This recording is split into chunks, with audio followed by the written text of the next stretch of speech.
오늘은 범죄한 나라라는 제목으로 은혜를 나누겠습니다.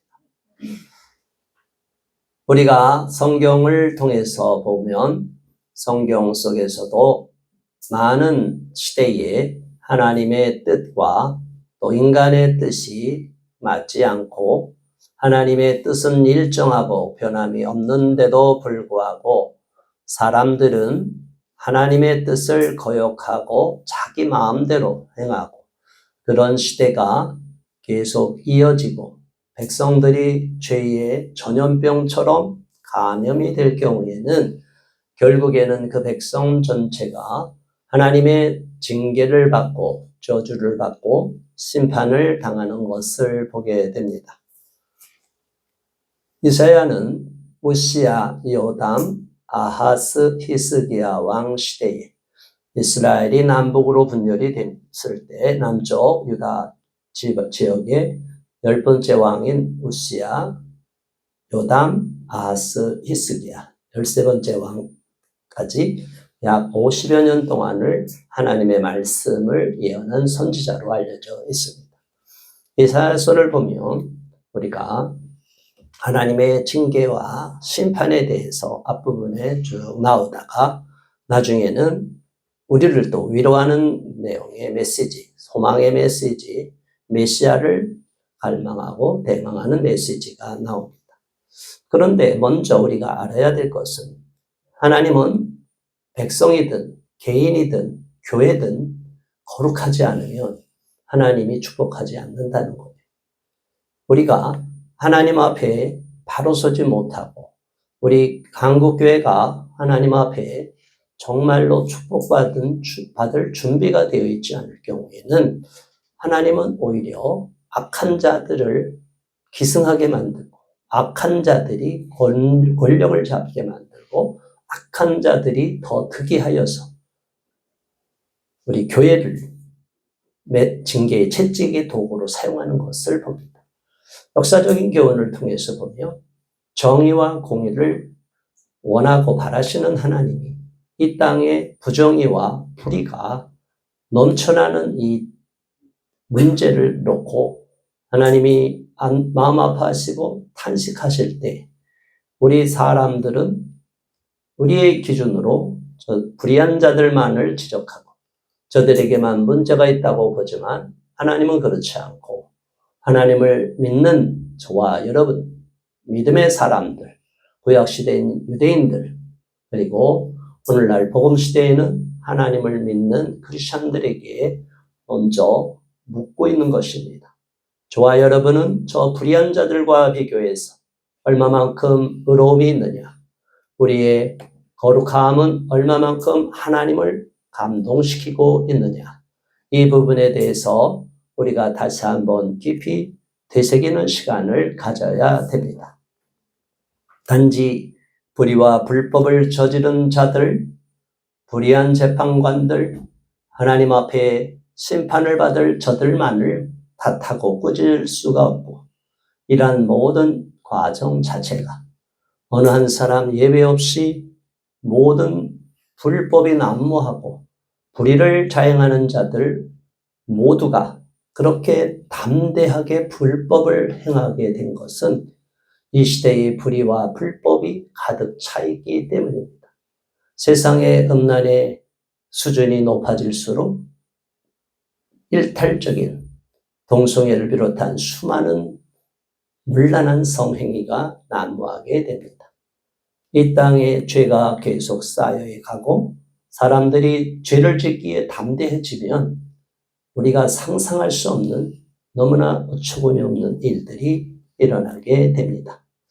오죽하면 하나님께서는 그 땅을 바라보고 이사야 선지자가 예루살렘을 중심으로 사명을 받고 다른 선지자와 달리 국내에서 사역을 했지만 이사야에게 하나님이 수많은 메시지를 주시고 단지 이스라엘 백성들만을 위한 메시지가 아니라 이방민족에 대한 메시지도 다 주셨어요. 자, 오늘 4절의 말씀을 볼 때 우리가 하나님의 마음을 다시 한번 헤아릴 수 있기를 바랍니다. 4절의 말씀 한번 다시 봉독합니다. 슬프다 범죄한 나라요 허물진 백성이요 행악의 종자요 행위가 부패한 자식이로다. 그들이 여호와를 버리며 이스라엘의 거룩하신 이를 만홀히 여겨 멀리하고 물러갔도다. 오늘날의 세속 국가와 달리 이스라엘 백성들은 하나님이 특별히 택하여 지명하여 불러낸 자들이 모인 선민이라고 스스로 자부심을 가진 특별한 민족이었어요. 그러니까 그들은 왕이 하나님이시고 또 그들이 다스리는 하나님께서 다스리는 나라의 백성으로서 하나님이 주시는 그 율법과 계명이 철저히 주어졌던 것이에요. 그럼에도 불구하고 그 백성들은 점점 하나님을 잃어갔습니다. 하나님이 이방 나라 백성과 비교하여 상상할 수 없이, 비교할 수 없이 많은 축복을 주시고 특별한 하나님의 메시지를 주시고 하나님이 특별한 사랑을 부어주셨음에도 불구하고 이스라엘 백성들은 남북이 분열되어 서로 싸우는 그런 가운데에서도 여전히 하나님을 온전히 믿고 따르지 못했던 것입니다. 지금 어쩌면 오늘날 우리 대한민국의 상황과 비슷할 수 있습니다. 지금 대한민국은 안전하다 해서 번영을 누려왔어요. 그런데 어느 결에 우리 안에 안일함과 나태함과 게으름과 불의와 불법이 난무하고 심지어 이 자유민주주의 국가 기본 체제를 거부하고 이 나라를 무너뜨리려는 반대한민국 세력들까지 곳곳으로 퍼져서 누룩처럼 번져가서 온 땅이 지금 심각한 위험에 처해 있는 것입니다. 우리는 이러한 대한민국의 현실이 지금으로부터 약 2700년 전 정도, 2800년 전 그 이전의 세월에 오랜 역사 속에서 이스라엘 나라가 남쪽 유다가 겪었던 그러한 상황과 지금 대한민국의 상황이 비슷하지 않을까 생각합니다. 하나님께서 특별한 은혜를 주셔서 이승만 대통령을 통하여 기독교 국가 같은 헌법 자체가 미국의 헌법을 많이 원용하여 이 나라의 민주주의 기초를 세우는 헌법을 만들고 공화국이 건국하는 놀라운 은혜를 주셨습니다. 북한은 북한대로 헌법을 만들어서 공산주의 세계를 만들었어요.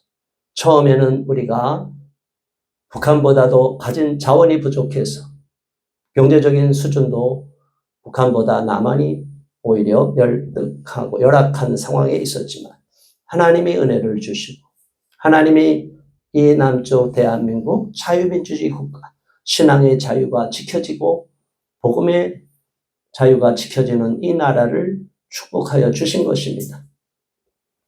세상의 기준으로 보면 모든 자원을 갖고 있고 모든 기술이 앞서 있고 모든 경제적인 부분에서 앞서고 있던 북한이 지금도 더 잘 살아야 될 것입니다. 그런데 하나님께서는 이 남쪽 자유 대한민국을 축복하기로 마음을 먹으셨기에 그 어려운 고비고비 역사 가운데 그 수많은 고난과 역경을 딛고서도 수많은 대통령이 일어났다 또 무너지고 일어났다 무너지는 가운데도 하나님께서는 여전히 대한민국을 사랑하셔서 지금의 번영된 선진국가로 인도하여 주셨습니다. 전 세계 국가를 비교해봐도 대한민국은 지금 경제적인 수준이나 문화적인 수준 모든 면에서 선진국가가 되어버렸어요. 그런데 너무나 안타깝게도 대한민국은 정치가 후진성을 면치 못하고 있어요. 지금 대통령제 하에서도 이 정도로 정권이 바뀌고 대통령이 바뀌면서 개혁할 수 있는 기회가 많이 있는데 이제는 더 나아가 의원내각제를 채택하려는 헌법 개정이 또 이루어질지도 몰라요. 그렇게 생각하는 자들이 많아요. 그렇다면 고인물이 계속 썩어서 이 나라는 점점 희망을 잃어가고 각 지방 분권형 권력이 분산이 되면 그 틈을 외부의 세력, 특히 중국 공산당이 다 장악하게 됩니다. 이 나라는 우리도 모르는 사이에 식민지 상태로 들어가게 될 거예요. 그런데 이러한 사실을 아는 자들이 없고 오히려 여와 야를 떠나서 정치인들이 다 중국과 내통하고 있고 중국의 지원을 받고 있고 이 나라가 오히려 스스로 중국의 속국으로 돼가려고 하는 너무나 어처구니 없는 짓을 저지르고 있어요. 이 슬픈 상황, 비통한 상황, 하나님께서 슬프다 범죄한 나라요 라고 말하는 이 상황과 지금 대한민국의 상황이 오버랩 됩니다. 비슷해 가고 있어요. 백성들은 죄의 전염병에 빠져 있어요. 너무나 안타까운 상황이에요. 5절의 말씀이 이어서 갑니다. 너희가 어찌하여 매를 더 맞으려고 폐역을 거듭하느냐. 온 머리는 병들었고 온 마음은 피곤하였으며 죄를 짓고 지어도 징계가 임하지 않으니까 사람들이 범죄하지 않으니까 더 담대하게 죄를 짓는 거예요. 대한민국의 법을 지켜야 될 사람들이 모범에 대해야 할 정치 지도자를 비롯해서 이 사회의 지도자들이 죄를 저지르면 죄의 대가를 치르게 돼야 되는데 죄를 대가를 치르지 못하도록 사법부가 다 병들고 썩어버렸어요. 돈을 받고 뇌물을 받아먹고 유죄를 무죄로 하지 않나? 자기 정치 이념에 따라 내 편이니까 불법을 저질러도 무죄로 때리기 위해서 온갖 재판 판결문을 적는 것을 보면 소설을 쓰고 있는 거예요. 이러한 범죄를 저지른 재판관들, 사법부 판사들은 반드시 역사의 심판을 받게 되고 하나님의 심판을 벗어날 수가 없습니다. 그러다 보니까 사람들은 계속 재판을 해도 상관이 없고 죄를 저질러도 돈만 있으면 되고 권력만 잡으면 된지 다 빠져나갈 수 있다 생각을 하니까 이 나라가 엉망이 돼가고 있는 거예요.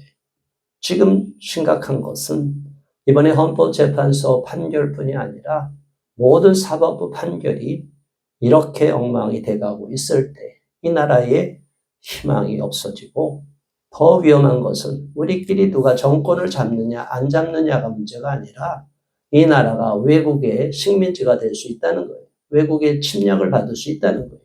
이 나라가 이렇게 지금까지 대한민국이라는 민주주의 체제, 민주공화국 체제를 지켜왔는데 아예 식민 상태로 빠져들어갈 수 있는 위험성이 있다는 것을 우리가 알아야 되는데 공부를 많이 한 자들이나 공부를 못하고 레거시 미디어에 세뇌된 자들이나 다 무지하여 분별을 하지 못하고 있어요. 심지어 교회들조차도 영적인 분별을 하지 못하고 있어요. 죄종들조차도 시대적인 상황, 역사 인식을 갖지 못하고 있기 때문에 솔직히 말해서 목사님들이 무식하기 때문에 무식한 수준에서 이 시대를 바라보니 성경의 이 많은 메시지가 구약시대의 그 선지자들을 통하여 정치인들의 부패와 권력자들의 부패, 사법부 판사들과 같은 그 당시에 판결을 하는 자들의 부패함에 대하여 통렬히 비판했던 그러한 인식은 싹 없어져 버렸어. 그냥 잘 먹고 잘 살고 예수님 믿으면 복 받고 천국 간다는 이런 소리만 하고 있으니 이 나라가 어디로 가야 될지 참담한 심정입니다. 국민 여러분 모두가, 대한민국 국민 모두가 안타까워하는데 기독교인들이 본이 되고 오히려 세상에 빛이 돼야 되는데 우리 크리스천들이 세상에 빛이 되지 못하고 너무나 안타까운 상황에 처해 있어서 마음이 아픕니다. 6절의 말씀이 이어갑니다. 발바닥에서 머리까지 성한 곳이 없이 상한 것과 터진 것과 새로 맞은 흔적뿐이거늘 그것을 짜며 싸매며 기름으로 부드럽게 함을 받지 못하였도다. 우리들의 범죄한 모습이 참담한 모습입니다. 이어서는 계속 이 시대에 사회적으로 불의와 불법이 난무하고 있는 내용들이 쭉 이어져서 나오고 있습니다. 그러다가 후반부에 우리가 21절로부터 다시 이어갑니다. 함께 21절 읽습니다. 신실하던 성읍이 어찌하여 창기가 되었는고 정의가 거기에 충만하였고 공의가 그곳 가운데에서 거였더니 이제는 살인자들 뿐이로다. 아멘. 남쪽 유다의 수도였던 신실하던 성읍 예루살렘에 창기가 되었느냐, 세상에 몸을 파는 여자가 되었느냐, 음란해졌다 이거예요. 아무 남자랑 잠을 자는 것처럼 하나님의 말씀을 저버리고 아무런 사람, 아무런 국가, 불의와 불의한 자들과 다 타협해서 몸을 섞어버렸다는 거예요. 얼마나 하나님이 통분히 여기셨으면 창기와 같다고 말씀하십니까? 이 나라가 지금 얼마나 마음이 안타까운 상황입니까? 우리가 이 대한민국을 정말 사랑하는 국민들이 있고 우리 크리스천들이 바라볼 때 이 시대가 너무나 참담한 상황, 창기와 같이 버림받은 상황이 아닌가 하나님 앞에 두려운 마음이 듭니다. 정의가 충만하였었고 공의가 그 가운데 거하였었더니 하나님께서 아모스 5장 24절에 정의를 물같이 공의를 마르지 않는 강같이 흐르게 할지어다. 그렇게 말씀하시고 정의와 공의를 이 땅에 바라고 있는데 오히려 정의와 공의가 다 사라져버리고 말았다는 거예요. 이제는 살인자들 뿐이로다. 그래서 남을 죽이는 살인자들 뿐이로다. 이 땅에 불법을 행하는 자들만이 활개를 치며 비루한 세상이 비열한 자들이 세상을 장악하면 의로운 자들이 숨게 됩니다. 오히려 양심을 갖고 진실을 찾고 정의와 공의를 찾는 자들이 용기 있게 나가지 못하고 오히려 비굴하게 타협하고 겁을 먹게 되고 숨게 됩니다. 자, 이러한 때에 우리 크리스천들은 마음을 모아야 되고 목숨을 내걸고 십자가를 지고 하나님 앞에 나가는 기본 신앙으로 돌아가야 됩니다. 우리는 하나님이 죽으면 죽으리다. 예수님이 십자가를 지고 누구든지 나를 따라오려거든 자기를 부인하고 자기 십자가를 지고 나를 따를 것이니라 그렇게 요구했어요. 저와 여러분들이 정말로 하나님의 자녀라고 생각하면 어떠한 환난과 핍박이 다가온다 할지라도 어떠한 위협이 다가온다 할지라도 어떠한 유혹과 타협이 뇌물이 들어온다 할지라도 결코 거기에 동의해서는 안 되고 변절해서는 안 됩니다. 하나님이 가장 가증히 여기는 것은 변절하는 것입니다. 배신하는 것입니다. 그리고 믿었던 사람들의 등에 칼을 꽂는 것입니다. 이것이 오늘날 일상화가 되어 있어요. 가정에서도 그렇습니다. 부부간에도 신뢰관계가 깨지고 등을 쳐먹고 서로 남의 눈에 피눈물을 흘리게 만들어요. 서로 그렇게 좋았던 부부관계가 갑자기 이혼을 당하게 되면 서로 원수처럼 여기고 재산 싸움에 서로 칼부림 날 정도로 치열하게 싸웁니다. 그런데 원인을 제공한 자들이 부끄러움도 없어요. 원인을 제공한 자들이 더 큰 소리를 치고 더 교활하게 법을 악용해요. 오늘날의 모든 법들이 강자만을 위한 법이 되어버렸기 때문에 약자들은 계속 짓밟히게 되고 많은 사람들이 너무나 슬픔의 눈물에 빠져 있는 것을 봅니다. 이어서 22절 내 은은 찌꺼기가 되었고 내 포도주에는 물이 섞였도다. 순금, 순은 이렇게 순이 붙어야 되는데 여기에 불순물이 들어가요. 금이라고 하고 금괴라고 해서 파는데 껍데기만 금이고 속은 일반 쇠로 파는 경우 얼마나 황당한 사건입니까? 그런데 그런 일들이 지금도 일어난다는 거예요. 순금을 팔아야 되고 순은을 팔아야 되는데 은에 찌꺼기가 가득하고 금에 금덩이에 찌꺼기가 가득하면 그건 순금, 순은이 아니고 가치가 떨어지는 거예요. 그리고 포도주도 순전한 포도주만으로 담겨져 있어야 되는데 거기에 물이 섞여 있어요. 양을 늘리기 위해서 뻥튀기를 하는 거예요. 음식점에서도 예전에 맛이 좋았던 음식점 가보면 나중에 맛이 바뀌는 걸 봅니다. 왜 그렇습니까? 원재료를 그대로 분량을 써야 되는데 너무나 장사가 잘 되니까 소문이 나니까 이제는 적당히 좀 섞어도 되겠지. 그래서 희석을 시켜요. 양을 늘려버려요. 그러니까 순전한 재료를 쓰지 않고 자꾸 양을 불고 넣으니까 맛이 없어져요. 오늘날 포도주도 마찬가지고 음식도 마찬가지고 금과 은도 마찬가지고 사람들의 마음도 마찬가지고 하나님이 기뻐 여기는 것은 순전한 믿음, 정금 같은 믿음인 줄 믿으시기 바랍니다. 그런데 우리의 마음에 믿음에 더러운 게 가득하고 세속적인 게 꽉 채워놓고 거기다가 나는 하나님 날 사랑해 주세요. 나 잘했죠? 하면 하나님이 내 이놈 네가 뭘 잘해? 책망하는 거예요. 하나님 앞에 정말로 하나님 외에는 나는 아무것도 없습니다. 하나님 위해서 저는 죽을 수 있습니다. 이런 순전한 믿음을 가진 자들이 얼마나 돼 있어요. 믿음을 가진 판사들이 지금 얼마나 많아요. 기독교인이라 자처하는 자들이. 그러나 지난 탄핵에도 마찬가지고 이번에 탄핵에도 마찬가지고 그러한 자들이 기독교인이라 자처하는 자들이 다 불법적인 탄핵에 동조했어요. 그런 헌법재판관, 이 모든 판사, 정치인들 말할 것도 없어요. 이러한 불법이 난무하는 시대에 우리 하나님은 변함없이 말씀하십니다. 불의를 행하는 자들을 향하여 엄중한 메시지를, 경고의 메시지를 바라고 있어요. 범죄한 나라 백성들에 대하여 하나님은 분명하게 기준을 바꾸지 않았습니다. 너희들이 잘못했다. 불의를 행하는 자들이 잘못했다.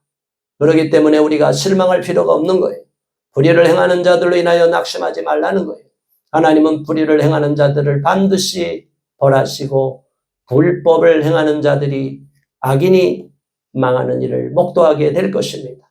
우리 하나님은 공의와 정의를 결코 어그러뜨리지 않으셨습니다.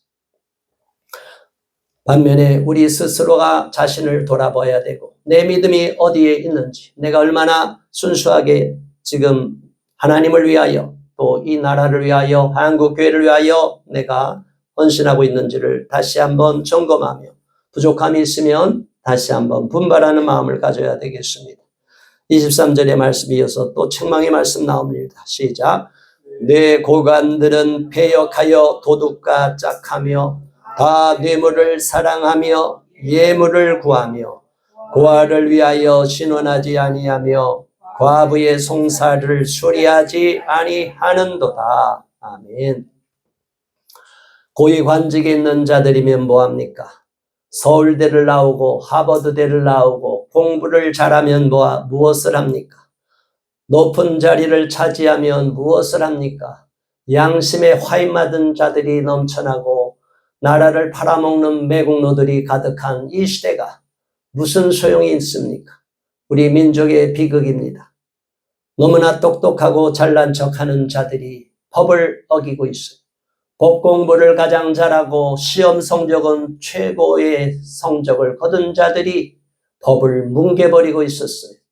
이러한 사악한 자들, 불법을 행하는 자들, 권력을 갖고 있을 때 이제는 민주국가가 돼서 상권 분립이 유지가 돼야 되는데 이 법부의 권력을 가진 자들이 마음 놓고 독재를 해버리고 있어요.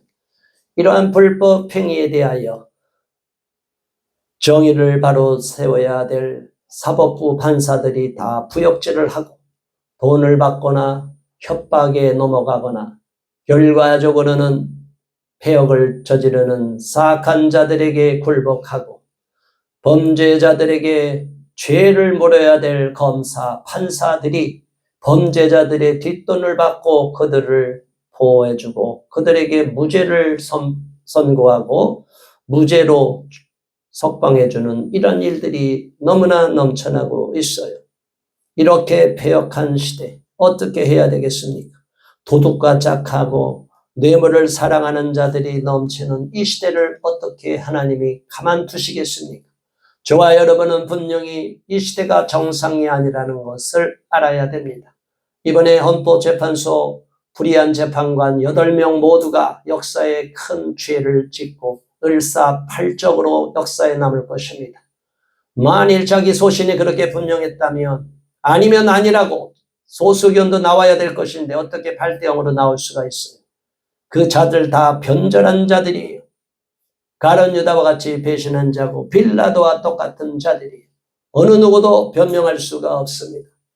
반드시 역사의 심판을 받을 것입니다. 나는 어느 때까지 마지막까지 최선을 다했다. 뭐가 최선을 다했어? 결과가 그렇게 판결문에 나왔는데 어떻게 이렇게 말도 안 되는 80가지의 사유가 다 유죄로 나오고 내란으로 몰아갈 수 있느냐 이 말입니다. 이런 사악한 헌법재판관들이 이 나라를 지배하고 있고 모든 사법부 판사들이 이렇게 병들어 버렸기 때문에 지금 대한민국은 희망이 없어지고 있어요. 이럴 때 하나님은 역사하실 것입니다. 새롭게 이 나라를 갈아엎으실 것입니다. 스스로 안 되면 외부의 세력을 통하여 더 쓰라린 비극을 통하여 이 나라가 더 비극을 겪을 수도 있습니다. 저와 여러분들은 안일함에 젖어 있어서는 안 됩니다. 지금 국가적으로 심각한 위험에 처해 있다는 것을 아시고 우리가 더욱 나라를 위해서 기도하고 하나님 앞에 바로 설 수 있게 기도하고 한국교회가 영적인 잠에서 깨어나도록 기도해야 될 것입니다. 가난한 자, 고아들, 가장 약자인 과부의 송사가 있음에도 저들이 돈이 없다고 하여 그들의 재판을 수리하지 않는다는 거예요. 오늘날로 치면 돈 많은 변호사, 힘 있는 정관 예우해서 돈을 갖다 바쳐서 재판을 오히려 억울하게 당하게 만든다는 거예요. 저와 여러분들이 이러한 시대를 바라볼 때 하나님이 과거 유대 땅에서 일어났던 일과 똑같은 일들이 지금 이 땅에도 벌어지는 상황을 보고 우리는 반면교사로 삼아야 될 것입니다. 이렇게 불의한 시대라고 하여 우리가 슬퍼하고 낙심할 것이 아니라 하나님은 그때나 지금이나 과거나 지금이나 동일하시기 때문에 그 시대에도 불의에 대하여 분노하시고 진노하셨다며 오늘의 이 시대에 대해서도 대한민국의 이 부패한 나라가 되고 범죄한 나라가 된 이 대한민국에 대하여 하나님이 진노하고 계시다는 것을 분명히 아셔야 됩니다. 하나님은 결코 이 상황을 묵과하지 않을 것입니다. 불의한 자들을 결코 하나님은 용서하지 않고 그들이 그 죄를 대가를 치르도록 만들 것입니다. 하나님의 심판을 두려워하고 범죄한 자들 반드시 회개시키고 저들의 대가가 반드시 보응될 것을 우리는 믿어야 될 것입니다. 24절 그러므로 주 만군의 여호와 이스라엘의 전능자가 말씀하시되 슬프다 내가 장차 내 대적에게 보응하여 내 마음을 편하게 하겠고 내 원수에게 보복하리라. 만군의 주 여호와 하나님께서 이스라엘의 전능자께서 말씀하십니다.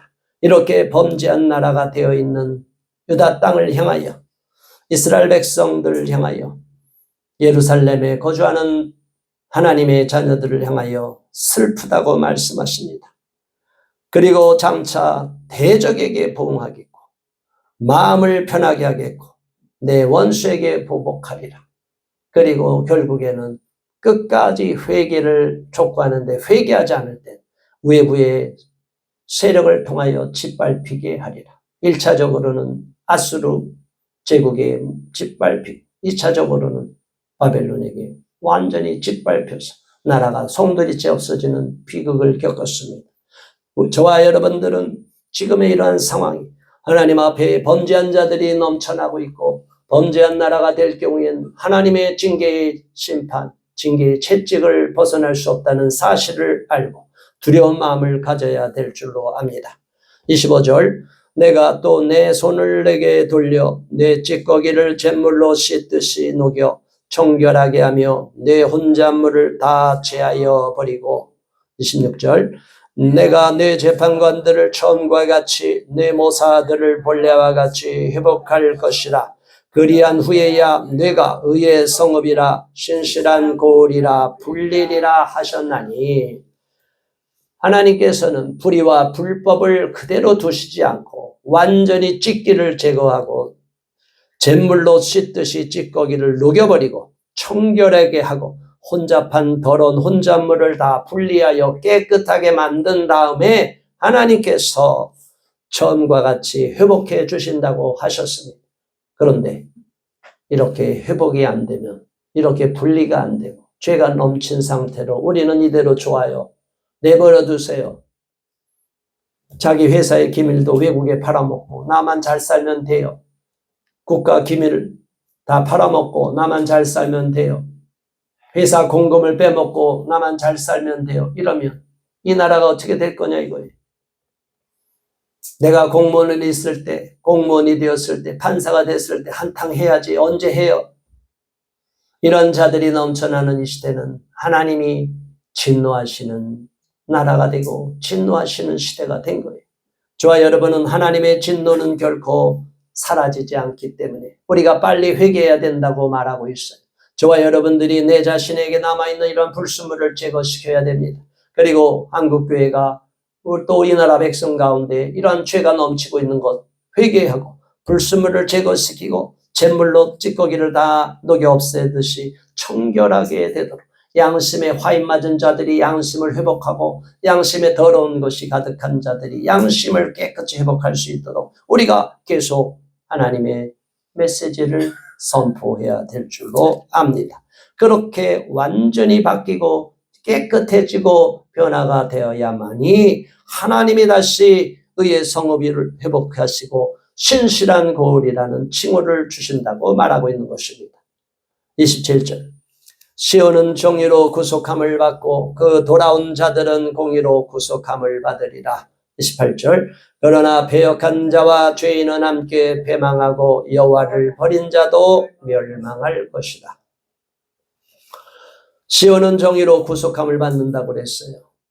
이 나라 서울은, 이 나라 대한민국은 정의로 구속함을 받는다고 했어요. 그러나 이 대한민국 서울에, 대한민국 전체에 정의가 넘쳐나고 있습니까?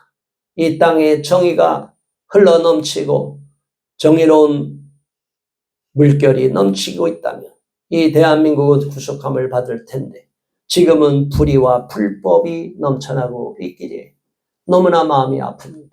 슬픔이 견딜 수 없이 마음이 괴롭습니다. 그 돌아온 자들은 공의로 구속함을 받는다고 했는데 공의로 하나님 앞에 공의롭다 인정한 받는 자가 얼마나 되어 있습니까?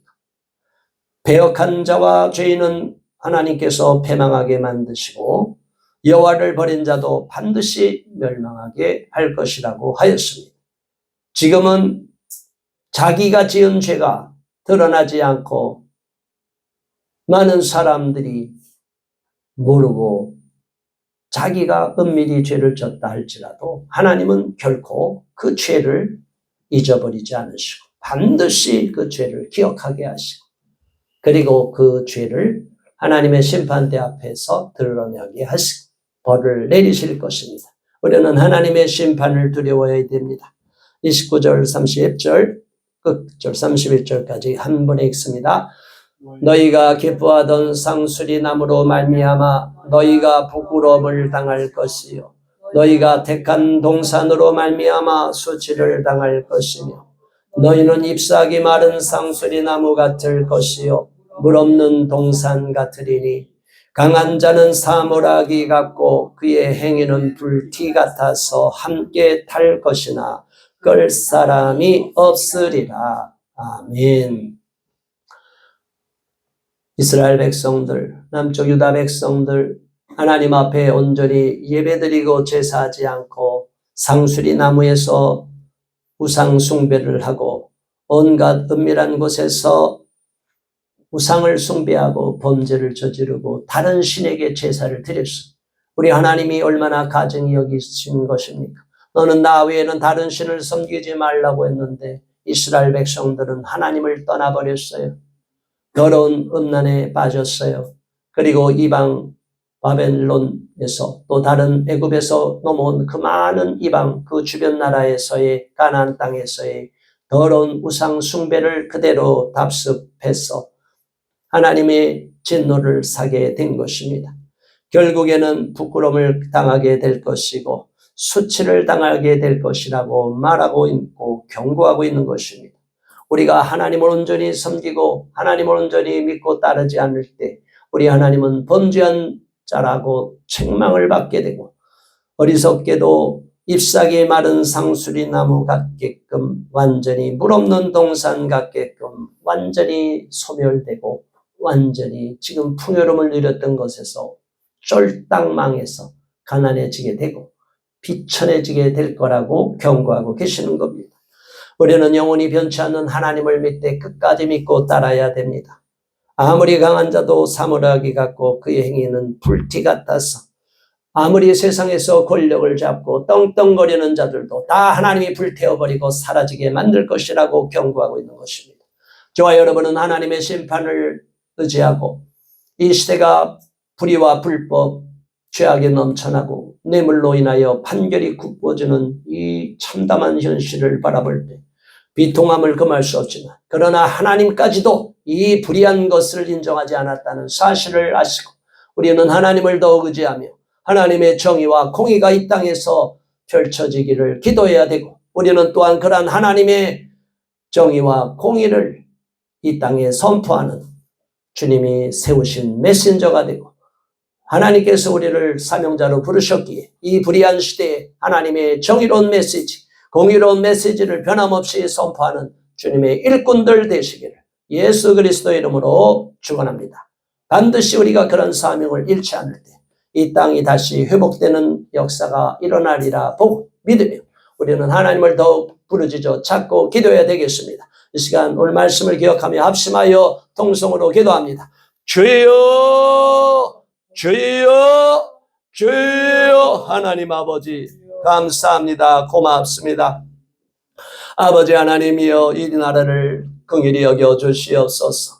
우리 이사야 선지자가 사역했을 때에 그 남쪽 유다 예루살렘의 상황이 지금과 같이 너무나 참담하고 범죄가 죄악이 불의와 불법이 뇌물이 판을 치는 시대였음을 보고 우상 숭배가 넘치는 시대, 하나님을 거역하는 무리들이 난무하는 시대였음을 알고 너무나 안타까워합니다. 그 시대의 역사 속에 하나님이 개입하셔서 이사야 선지자를 통하여 탄식하셨던 모습이 바로 오늘날 대한민국에도 만연해 있는 사실을 보고 너무나 마음이 아픕니다. 하나님이여 이러한 상황, 이러한 모습으로 우리가 어찌 더 하나님의 축복을 바랄 수 있겠습니까? 우리 안에 더러움과 죄악이 난무하는데 어떻게 이 민족이 하나님의 복을 받아 누릴 수 있겠습니까? 하나님 두렵습니다. 이제 하나님의 징계의 채찍이 임하고 하나님의 진노의 매질이 임할까 두렵습니다. 이 백성들이 범죄하기에 담대하고 불법을 자행하기에 양심에 화인 맞은 자들처럼 담대하며 뇌물을 받아 나라를 팔아먹는 자들, 매국노들이 넘쳐나고 있고 이렇게 재판까지 굽게 하는 자들이 넘쳐나고 있습니다.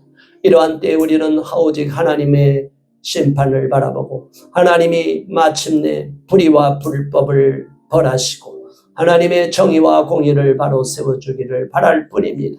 아버지여 우리를 불쌍히 여기시고 아직도 이 땅에 남아있는 하나님을 신실히 믿고 따르는 백성들을 기억하시고 우리 하나님 우리의 눈물의 기도 회개의 기도를 기뻐 받아주시고 우리가 간절히 하나님을 찾아 부르짖어 나가고 끝까지 하나님을 신뢰하며 하나님이 주신 사명을 감당할 수 있도록 도와주시옵소서. 낙심하여 지쳐있을 때가 아닙니다. 이 나라가 이 민족이 한국교회가 지금 다음 세대가 심각한 위험에 처해 있음을 깨닫고 우리가 더욱 분발하여 맡겨주신 자리에서 부르신 소명의 자리에서 최선을 다할 수 있도록 도와주시옵소서.